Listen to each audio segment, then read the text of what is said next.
Hello viewers, welcome back to my channel. খাওয়া হবে জমজমাট। আমের আচার তো অনেকই হলো, তবে আমের এই ঝুড়ো আচারটা দারুণ একটা রেসিপি।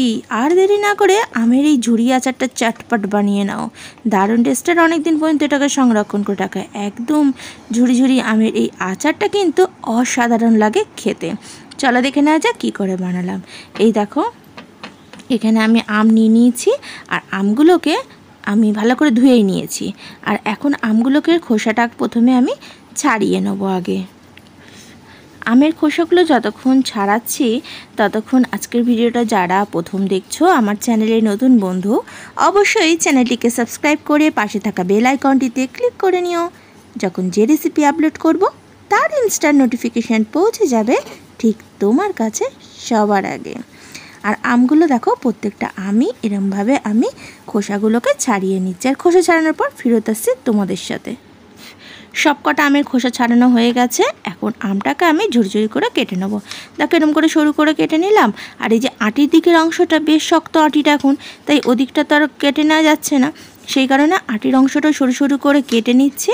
নেওয়ার পর এটাকে দেখো কীরকম আমি সরু সরু আলু ভাজার মতন করে আমি কেটে নিচ্ছি। তোমরা তো আলু ভাজা নিশ্চয়ই বাড়িতে সবাই সরু সরু বানিয়েছো, ঠিক সেরকমভাবে আমি আমের চকলাগুলোকে কেটে নিচ্ছি। আর এই আমগুলোকেও দেখো ঠিক সরু সরু করে একইভাবে কেটে নেবো।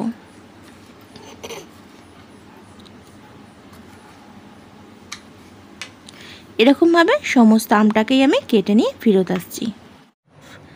আমের কিছুটা অংশ কাটা হয়ে গেছে, আর বাকি আমটা কাটার আগে একটা বাটির মধ্যে জল নিয়ে নিয়েছি। আর তার মধ্যে দিয়ে দিচ্ছি আমি 1 চামচ মতো নুন। নুনটা দিয়ে বেশ ভালো করে একটু মিশিয়ে নিলাম। আর সরু সরু করে যে আমের টুকরোগুলো কেটে রেখেছি সেগুলোকে এই নুন জলের মধ্যে ডুবিয়ে দিচ্ছি। ঠিক মিনিট 2 মতন আমি এটাকে ডুবিয়ে রাখবো। যদি নুন জলের ডুবানো হয় না, তাহলে আমের গাগুলো বেশ একটু শক্ত হয়ে যায়, আর তাতে আমগুলো একটাও ঘাটবে না। ঠিক ঝুড়ি ঝুড়ি আচারটা কিন্তু দুর্দান্ত হবে। আর ভালো করে একটু হাত দিয়ে একটু কচলিয়েও নিচ্ছি। 2 মিনিট ভেজানোর পর 3-4 বার জল পাল্টিয়ে পাল্টিয়ে আমগুলোকে আবার ধুয়ে নেব। আমগুলো এখন জল থেকে তুলে নিয়েছি, একদম জল ঝরিয়ে নিয়েছি। আর তাতে আমি 1 বাটি মতো চিনি নিয়ে দিয়ে দিলাম। আর এর সাথে দিয়ে দিচ্ছি ভিনিগার, হোয়াইট ভিনিগার দিয়ে দিলাম আরও 3 চামচ মতন। ভালো করে এখন চিনিটা আমের গায়ে মাখিয়ে নেব। আর মাখিয়ে এটা প্রায় 2 ঘন্টা মতন চাপা দিয়ে আমি রেখে দেবো। মাখানো হয়ে গেছে, চাপা দিয়ে রেখে দিচ্ছি। এখন একটা মশলা বানিয়ে নিই। এখানে দেখো নিয়ে নিয়েছি জিরে 3 চামচ মতন, মৌরি নিয়েছি 1 চামচ, ধনে নিয়েছি 3 চামচ, আর কয়েকটা শুকনো লঙ্কা নিয়েছি। একটু কড়াইটা গরম করে তার মধ্যে এটাকে দিয়ে দিচ্ছি। তবে গ্যাসের ফ্লেমটা আমি কিন্তু অফ করে দিয়েছি। ওই গরম কড়াইয়ের মধ্যে এটাকে নাড়াচাড়া করে একটু হালকা মচমচে করে নেবো, যাতে এটা আমার গুঁড়ো করতে সুবিধা হয়। খুব বেশি মশলাটাকে ভাজবো না, তাহলে কিন্তু এর সুন্দর স্মেলটা চলে যাবে। তাই গরম কড়াইয়ের মধ্যে নাড়াচাড়া করে একটু ভেজে নিচ্ছি। এখন এটা মিক্সিতে একটু গুঁড়ো করে নেবো, তবে একদম মিহি করে করবো না, একটু দানা দানা রেখেই গুঁড়ো করছি। আর এদিকে দেখো 2 ঘন্টা হয়ে গেছে, আম থেকে কতটা রস বেরিয়ে গেছে, চিনিটা গলে গেছে একদম, আর সুন্দরভাবে আমটার মধ্যে কত জল বেরিয়ে এসছে।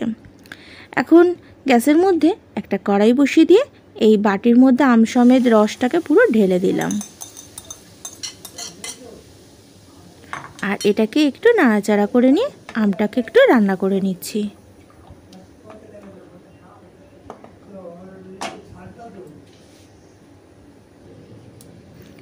তবে এই আমটা কিন্তু কাঁচা আম দিয়ে আচারটা বানিয়েছি, তবে হালকা একটু কালারটা চলে এসছে।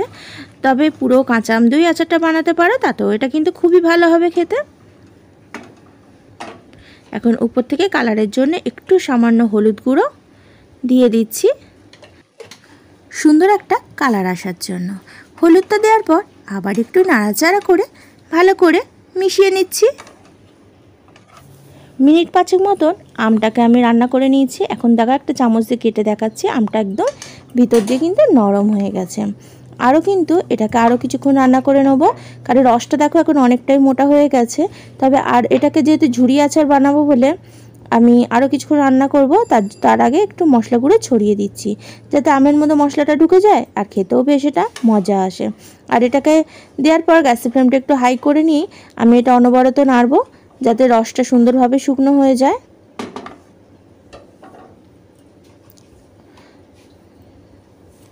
আর একটু মশলা গুঁড়ো দিয়ে দিচ্ছি, দিয়ে এটাকে মশলাটাকে ভালো করে একটু মিশিয়ে নিচ্ছি। আর সামান্য একটু নুন দিয়ে দিচ্ছি স্বাদের অ্যাডজাস্টের জন্য। আর দেখো এখন রসটা বেশ ঘন হয়ে গেছে, শুকনোও হয়ে গেছে। এই অবস্থায় আমি গ্যাসের ফ্লেমটা অফ করে দেবো, কারণ এটা ঠান্ডা হলে আরও শুকনো হয়ে যাবে আর আমগুলোর গায়ে সুন্দরভাবে এই রসটা লেগে যাবে, আর খেতে কিন্তু তাতে বেশ ভালো হবে। একটু তোমাদের তুলে দেখিয়ে দিচ্ছি, দেখো আমগুলো একদম গোটা গোটা আছে আর ঘেটে যায়নি একটু। আর এদিকে সুন্দরভাবে ভিতরটাও আমের নরম হয়ে গেছে। রেডি হয়ে গেল আমার আজকের আমের ঝুরি আচার। খুবই টেস্টি এই আচারটি, একবার হলেও বানিয়ে টেস্ট করে দেখো। আশা করি খুবই ভালো লাগবে তোমারও। রুটির সাথে হোক বা ভাতের সাথে হোক বা শুধু মুখে, খেতে কিন্তু বাচ্চা থেকে বড় সবারই খুবই ভালো লাগে।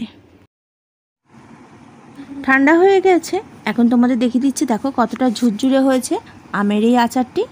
সত্যি খুবই লোভনীয়। ভালো লাগলে অবশ্যই লাইক কমেন্ট শেয়ার করো। ভিডিওটি সম্পূর্ণ দেখার জন্য, শুরু থেকে শেষ পর্যন্ত খাওয়া হবে জমজমাটের সাথে থাকার জন্য, একটা সুন্দর মুহূর্ত কাটানোর জন্য তোমাকে জানাই অনেক ধন্যবাদ। আবার দেখা হবে বন্ধু অন্য কোনো রেসিপি নিয়ে অন্য কোনো একদিন। ভালো থেকো, সুস্থ থেকো, আর খাওয়া হবে জমজমাটের সাথে থেকো। আজকের ভিডিওটা এখানেই শেষ করলাম। ধন্যবাদ।